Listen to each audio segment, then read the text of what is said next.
तथा यह जो आदित्य की शुक्ल ज्योति है वही रुक है, और उसमें जो नीलवर्ण अत्यंत श्यामलता दिखाई देती है वह शाम है। वह यह नील वर्ण रूप शाम इस शुक्ल ज्योति रूप रुक में अधिष्ठित है, अतः रुक में अधिष्ठित शाम का ही गान किया जाता है। तथा ये जो आदित्य की शुक्ल प्रभा शुक्ल दीप्ति है वही रुक है, तथा आदित्य में जो नीलवर्ण अत्यंत श्यामलता है वह शाम है, किंतु वह तो एकमात्र समाहित दृष्टि वाले पुरुषों को ही दिखाई देती है। तथा ये जो आदित्य का शुक्ल प्रकाश है वही सा है, और जो नीलवर्ण अत्यंत श्यामलता है वही अम है।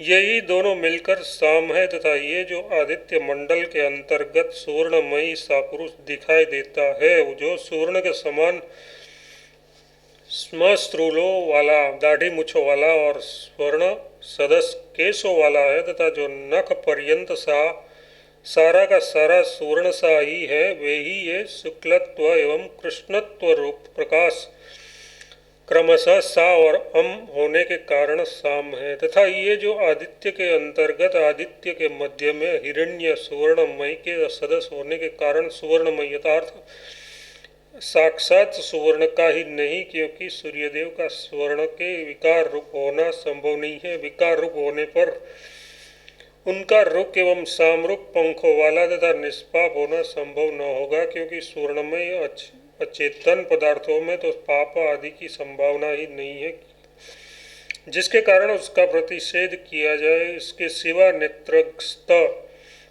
नेत्रस्थ उपास्य पुरुष में स्वर्ण विकारत्व का ग्रहण भी नहीं किया जाता, इसलिए यह हिरण्यमय शब्द लुप्तोपम ही है, अतः इसका अर्थ ज्योतिर्मय है। आगे के हिरण्यादि शब्दों का अर्थ भी इसके समान लगाना चाहिए। ऐसा जो हिरण्यमय पुरुष शरीर पूर्व में शयन करने के कारण अथवा अपने द्वारा सारे जगत को पूर्ण करता है, इसलिए यह पुरुष कहलाता है। जिनकी इंद्रियां बाह्य विषयों से निवृत्त हो गई है, उन समाहित चित्त और ब्रह्मचर्यादि साधुवान पुरुषों को दिखाई देता है। तेजस्वी होने पर भी उसके दाढ़ी मूछ आदि तो काले ही होंगे, अतः श्रुति उसकी विशेषता बतलाती है। जो सुनहली श्मश्रु और सुनहले केशों वाला है, अर्थात उसके दाढ़ी मूछ और केश भी ज्योतिर्मयी है। तात्पर्य है कि वह नख पर्यंत अर्थात नखाग्र से लेकर सारा का सारा स्वर्ण के समान प्रकाश स्वरूप ही है।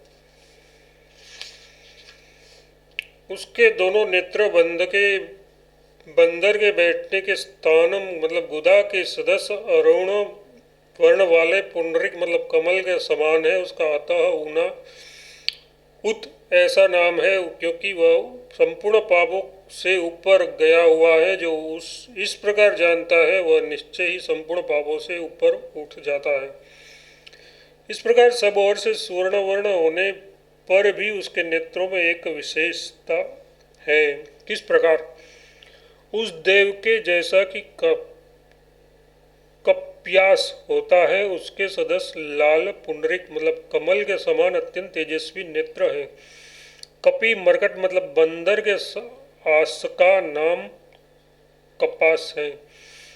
उपवेशन मतलब बैठने अर्थ के वाचक आस धातु से करण में त्रज प्रत्यय होने पर आस शब्द सिद्ध होता है। अतः कप्यास का अर्थ वानर की पीठ का अंतिम भाग मतलब गुदा है, जिससे कि वह बैठता है। यहाँ पुंडरिक को कप्यास से उपमित किया गया है और नेत्रों को पुंडरिक की उपमा दी गई है। इस प्रकार उपमितोपमान होने के कारण ये हीनोपमा नहीं है। ऐसे गुण वाले उन आदित्य अंतर्गत पुरुष का उत ये गौण नाम है। उसकी गौणता किस प्रकार है? वह ये देव संपूर्ण पापों से यथार्थ पापों सहित उनके कार्यों से उदित अर्थात ऊपर गया हुआ है, इसलिए वह उत नाम वाला है। जैसा कि जो आत्मा पाप से हटा हुआ है इत्यादि रूप से श्रुति आगे कहेगी, ऐसे गुण से युक्त उस उत नाम वाले पुरुष को जो पूर्वोक्त प्रकार से जानता है, वह भी इसी प्रकार संपूर्ण पापों से ऊपर उठ जाता है। ह और वे निश्यार्थक निपात है, यथार्थ ऊपर उठ ही जाता है। आदित्यादि के समान उस उत्त संज्ञक देव का उद्गितत्व कहना इष्ट होने के कारण श्रुति कहती है। उस देव के रुक और साम ये दोनों पक्ष हैं, उससे वह देव उद्गित रूप है और उसी से इसका गान करने वाला उद्गाता कहलाता है। क्योंकि वह उस उत्त का ही गान करने वाला होता है, वह ये उत्त नामक देव जो इस आदित्य लोक से ऊपर के लोक में है और जो देवताओं की कामनाएं हैं उसका शासन करता है, ये अधिदेवत उद्गितोपासना है। उस देव के रुक और साम कृष्ण है। यथार्थ पूर्वोक्त पृथ्वी और अग्नि आदि के दोनों पक्ष हैं, क्योंकि वह देव सर्वरूप है। वह परलोक और इलोक संबंधी कामनाओं का शासन करने वाला है, अतः उसका पृथ्वी और अग्नि आदि रूप रुक और साममय पंखों से युक्त होना उचित ही है, तथा सबका कारण होने से भी उसका रुक साम रूप पक्षों वाला होना उचित ही है। इस प्रकार क्योंकि वह उत्त नाम वाला है तथा रुक और साम उसके पक्ष है, इसलिए रुक साम रूप पक्षों वाला होने से उसमें प्राप्त्य उद्गितत्व का परोक्ष रूप से प्रतिपादन हो जाता है। क्योंकि वह देव परोक्ष प्रिय है, इसलिए वह उद्गित है, ऐसा कहा।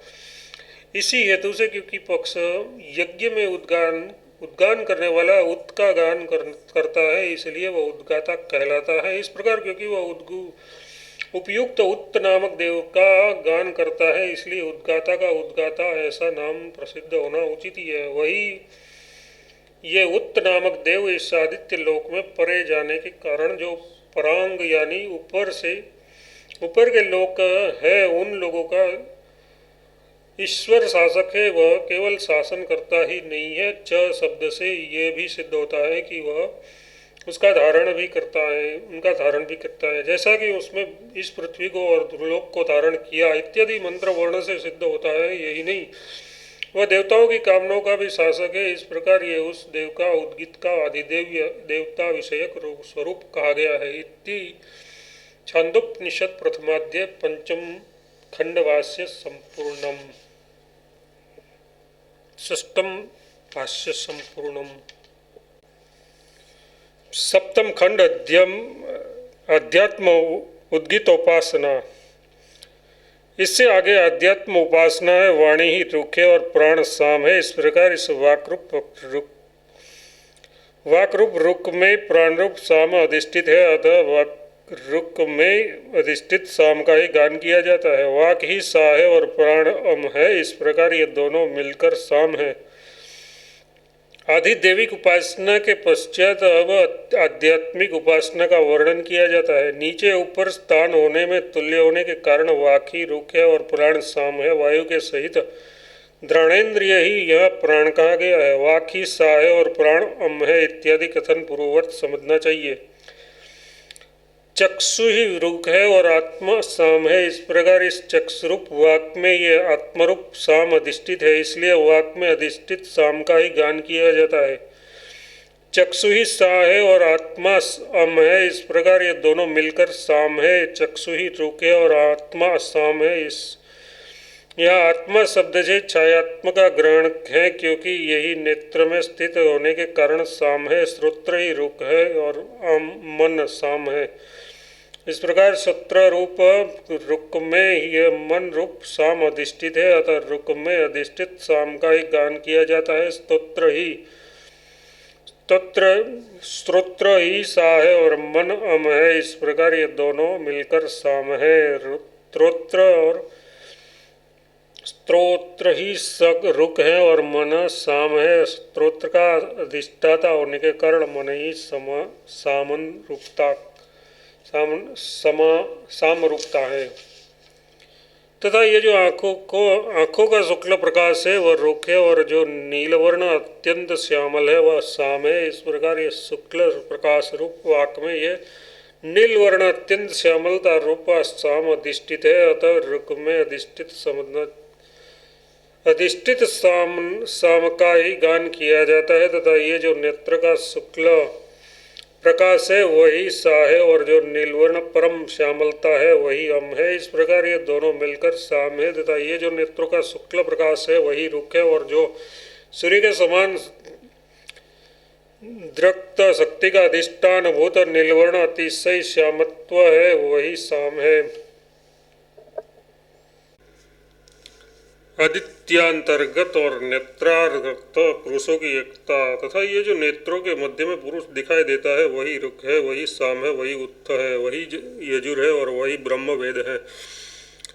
इस पुरुष का वही रूप जो उस आदित्य अंतर्गत पुरुष का रूप है, जो उसके पक्ष है वही उसके पक्ष है, जो उसका नाम है वही उसका नाम है। तथा ये जो नेत्रों के मध्य में पुरुष दिखाई देता है, इस वाक्य का तात्पर्य पूर्ववत समझना चाहिए, वही वागादि अध्यात्म और पृथ्वी आदि अधिदेवीय रुख है। उसके पाद नियत अक्षरों से बंधे होते हैं, वह रुख तो प्रसिद्ध ही है तथा वही साम है।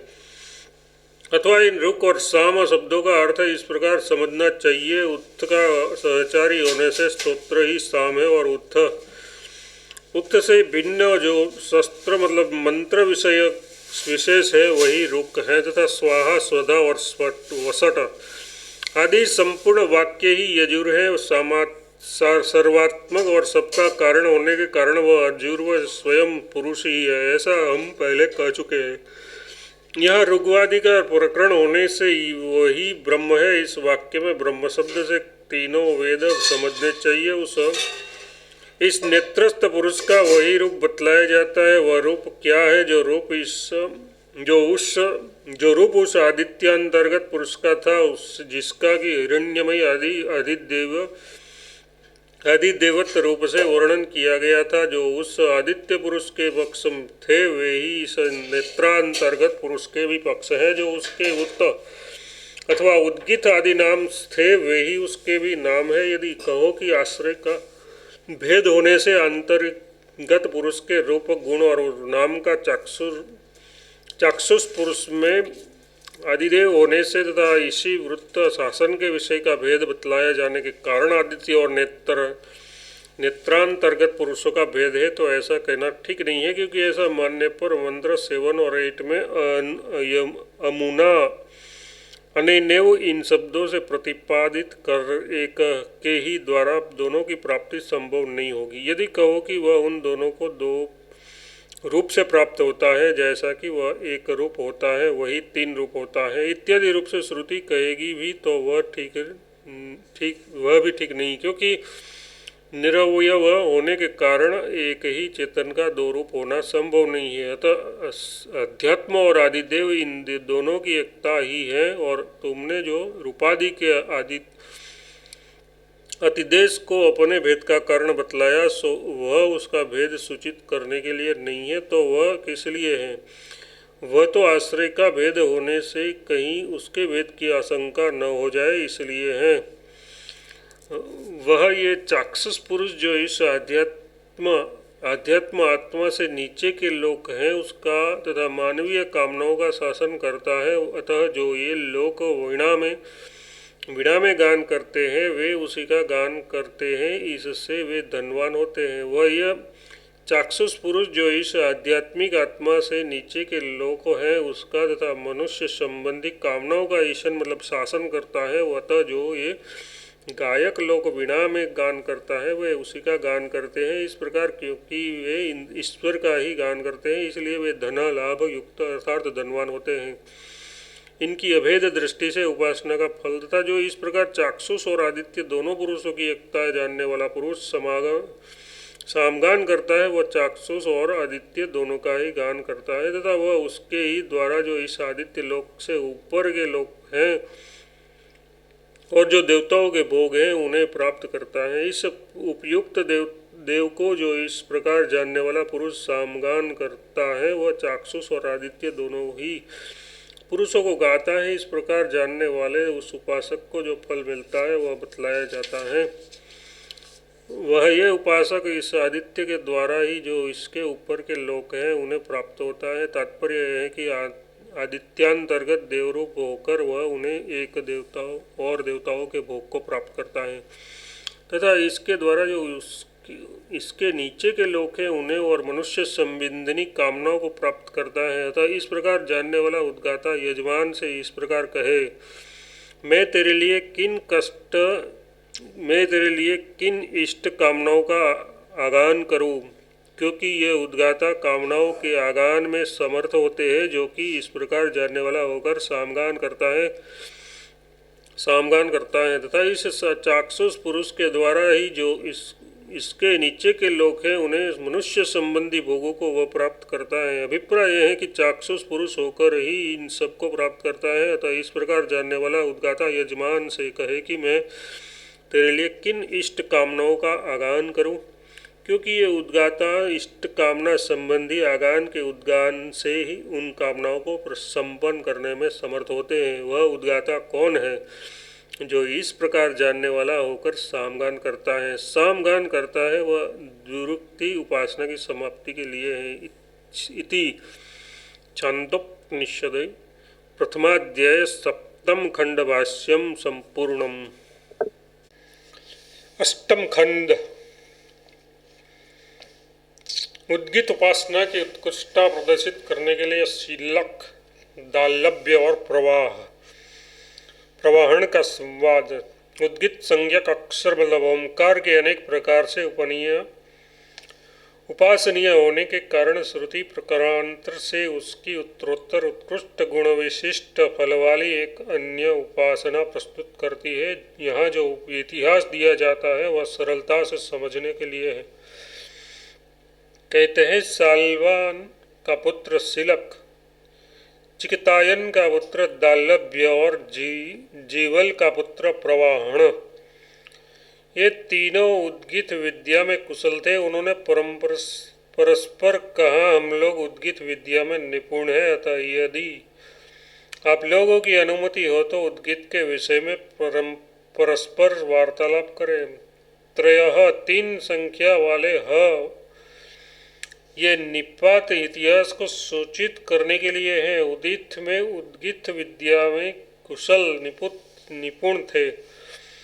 तात्पर्य है कि किसी देश और काल में अथवा किसी निमित्त विशेष से एकत्रित हुए पुरुषों में ये तीन व्यक्ति उद्गित में निपुण थे। सारे संसार के भीतर उद्गित आदि के ज्ञान में इन तीनों की ही कुशलता हो ऐसी बात नहीं है, क्योंकि श्रुति में उष्टि, जानश्रुति और कैके आदि सर्वज्ञ कल्प्य पुरुष भी प्रसिद्ध हैं ही।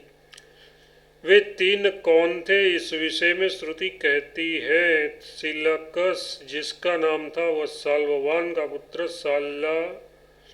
सालव्य, चेकितायन का पुत्र चेकितायन जो दंभ गोत्र में उत्पन्न होने के कारण दाम्भ्य कहा गया है, अथवा वह द्यामुषायण होना तथा नाम से प्रवाहण और जीवल का पुत्र होने से जयवली कहलाने वाला ये तीन पुरुष थे, जिन्होंने परस्पर एक दूसरे से कहा हम लोग उद्गित में कुशल निपुण है, इस प्रकार प्रसिद्ध है।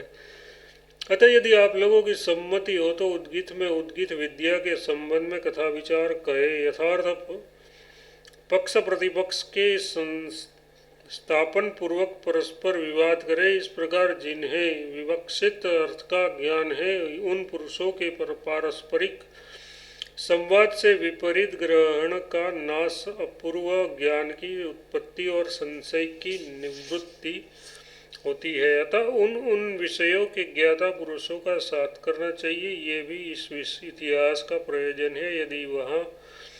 यदि बात सिल्कादि के प्रसंग में भी देखी जाती है, यही बात सिल्कादि के प्रसंग में भी देखी जाती है।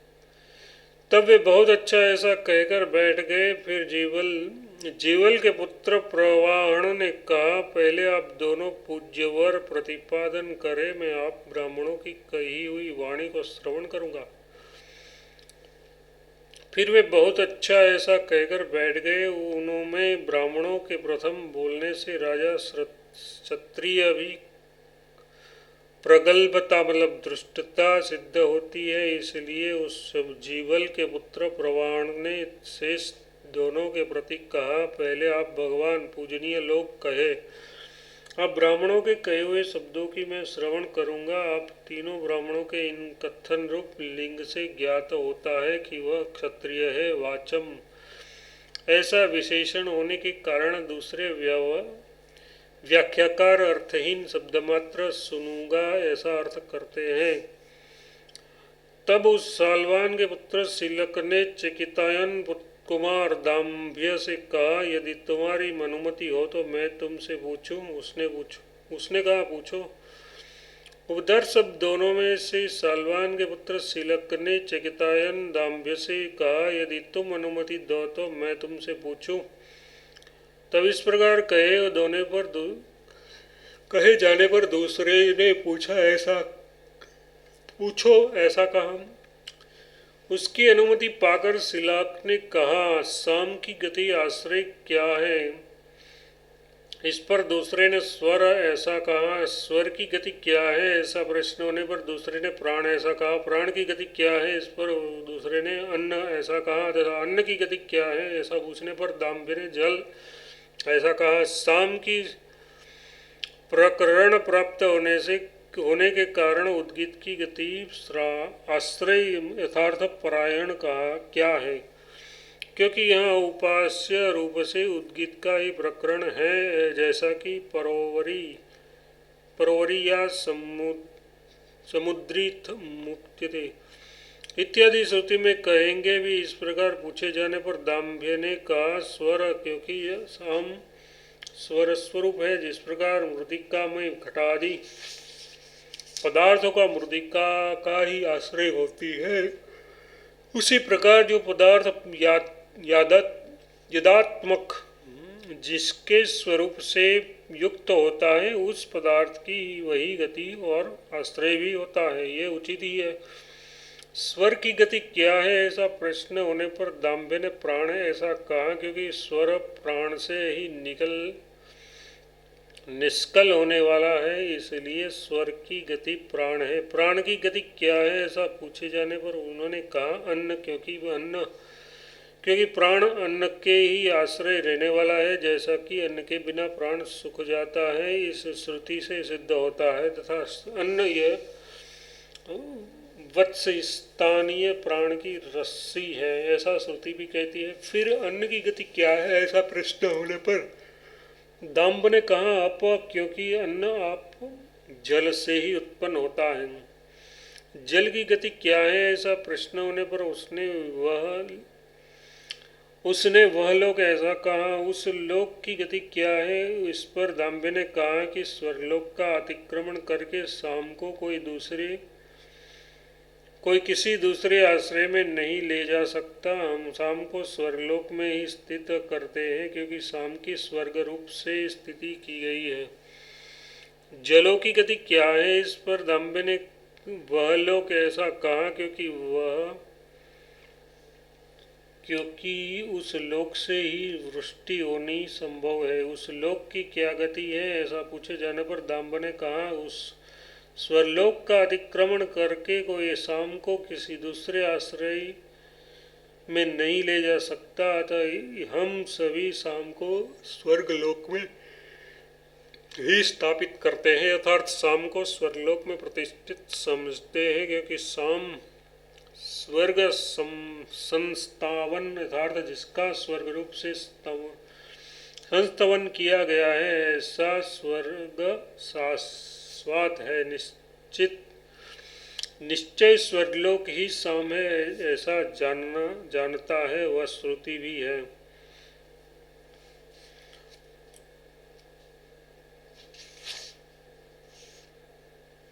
उस चेकितान पुत्र दाम्भिय ने साल्वान के पुत्र सिलक ने कहा, है दाम्भिय, तेरा साम निश्चय ही अप्रतिष्ठित है। जो इस समय कोई सामवेता ये कह दे कि तेरा मस्तक पृथ्वी पर गिर जाए तो निश्चय ही तेरा मस्तक गिर जाएगा।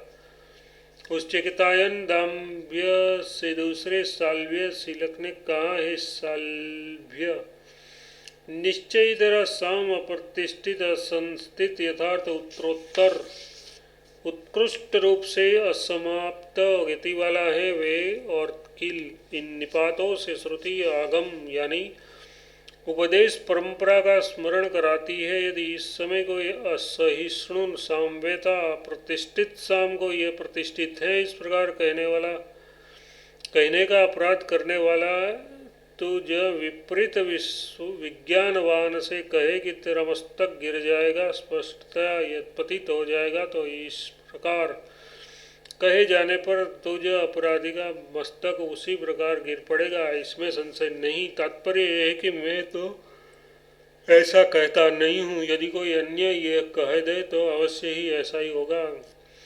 शंका, यदि मस्तक गिरने योग्य पाप किया है तब तो दूसरे के न कहने पर भी मस्तक गिर ही जाएगा, और यदि वह ऐसा अपराधी नहीं है तो कहने पर भी नहीं गिरेगा। नहीं तो बिना